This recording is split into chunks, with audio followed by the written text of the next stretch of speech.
Assalamualaikum warahmatullahi wabarakatuh and good evening.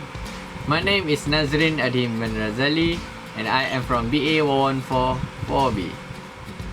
The purpose of this video is to present a subtopic from the chapter 2, which is transaction of common stock. There are three things going to be presented later, which are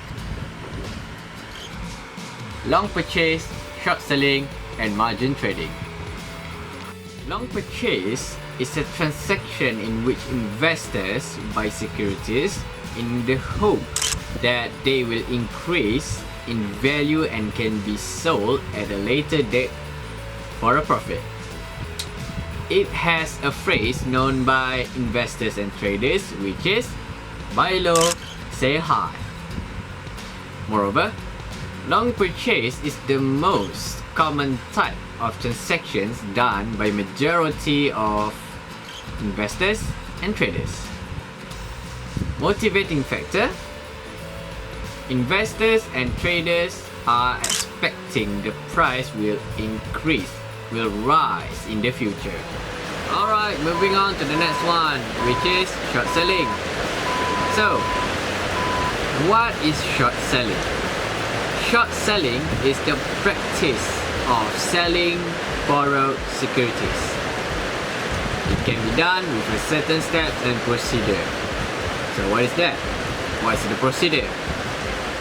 The first step, the investor must make an initial equity deposit with the broker.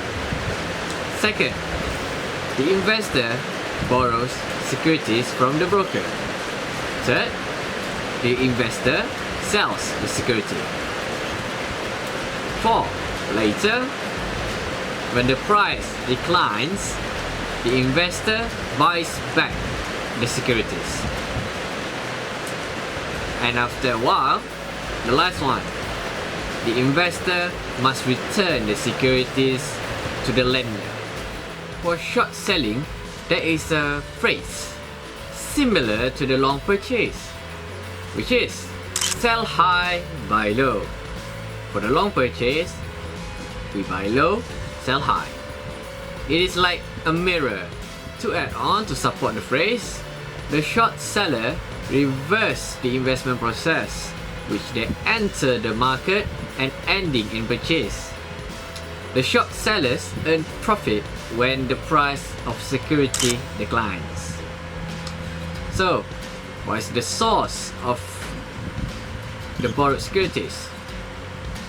So, the investor borrowed from brokers and other investors. So, what is the advantage of short selling? That is one, the short sellers gain a chance to profit from a declining price. That's all.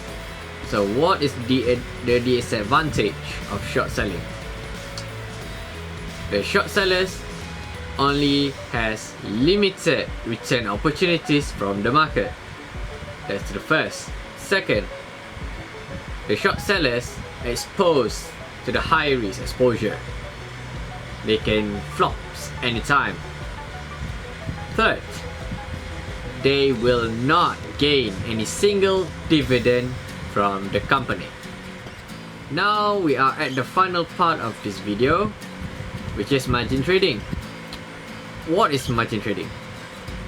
Margin trading is the transactions of common stocks that can be done either by cash or borrowing part of the cost of investment. The process is called leverage investment. Leverage investment or purchase shares on margin can benefit investors and traders. At the same time, they are exposed to higher risk of transaction. It magnifies returns by reducing the amount of equity that investors must add. However, as a precaution, banks require collateral. For example, as fixed deposit, shares or cash before the financing can be approved.